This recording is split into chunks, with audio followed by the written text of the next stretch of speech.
Hello guys, മമ്മൂക്കാന്റെ പുതിയ പടമായിട്ടുള്ള bazooka എന്തോ കുത്തി പറയുന്ന പോലെ എനിക്ക് ഫീൽ ചെയ്യുന്നുണ്ട് കേട്ടോ.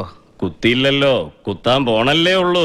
ആദ്യം തന്നെ നമുക്ക് ഈ സിനിമയുടെ പോസിറ്റീവ് പറഞ്ഞുകൊണ്ട് സ്റ്റാർട്ട് ചെയ്യാം. ഇതില് അവസാനത്തെ ഒരു 20-25 minute really wonder, amazing, the unbelievable, the mega power star megastarന്റെ real amazing മച്ചാൻ അത് പോരളിയാ. ഇക്കാന്റെ സ്റ്റൈല് അതൊരു ഒന്നൊന്നര സ്റ്റൈല് തന്നെ.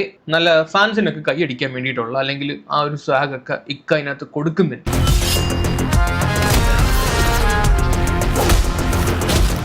മറ്റേ മീനാക്ഷി വന്നിട്ട് എന്ന് പറയുക, അയ്യോ എന്തൊരു ഗ്ലാമറാണ് ഇക്കയുടെ എൻട്രി വന്നപ്പോ പറയാ, അയ്യോ എത്ര കാലമായി ഇത് പറയുന്നത്, എന്തൊരു ഗ്ലാമർ മടുക്കുന്നില്ലേ ഈ ഒരു പ്രായത്തിൽ എന്നാ ഒരു ഇതാ ഉള്ള കാര്യം പറയണമല്ലോ, അതും പറയാതിരിക്കാൻ വയ്യ.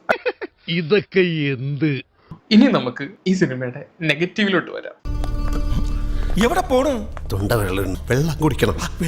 ഇത് കണ്ടിട്ട് കുടിച്ചാൽ മതി. ഒരു തരത്തിലും ഈ സിനിമ കണക്ട് ആയിട്ടില്ല. ഫസ്റ്റ് ഹാഫ് എന്നൊക്കെ പറഞ്ഞാൽ വെറുപ്പീരെന്ന് പറഞ്ഞാൽ അങ്ങേറ്റം വെറുപ്പീര്. അതുപോലെ തന്നെ ഡബിങ് ഒക്കെ വളരെ മോശം.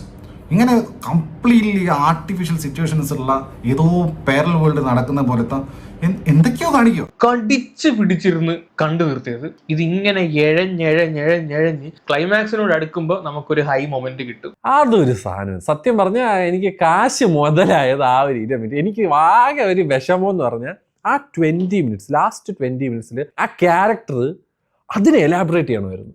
That is a very interesting character. That's a very background സ്കോറിനെ പറ്റി പറയുവാണെങ്കിൽ എന്തുപാടി ഒരുമാതിരി പബ്ബിൽ കയറിയ അവസ്ഥയായിപ്പോയി. തുടക്കം തൊട്ട് ഇങ്ങനെ ബേസ് ഉള്ള ഇങ്ങനെ ഇതങ്ങ് ഇടിച്ചു കയറ്റി വെച്ച ദൈവമേ ഇവിടുന്ന് നാശമാക്കും. അത് ചിലപ്പോൾ അവാർഡൊക്കെ കിട്ടിയേക്കാൻ സാധ്യതയുണ്ട്. അതുപോലത്തെ ഇതുവരെ ഇക്ക കാണിക്കാത്ത എന്തോ ഒരു പരിപാടി ഇക്ക ഇതിനകത്ത് കാണിച്ചു വെച്ചിട്ടുണ്ട്. ഇനി ഞാനിവിടെ നിന്ന് ഡയലോഗ് പറഞ്ഞാൽ കരഞ്ഞു പോകും. ഉസ്മാനെ രക്ഷപ്പെട്ടോ.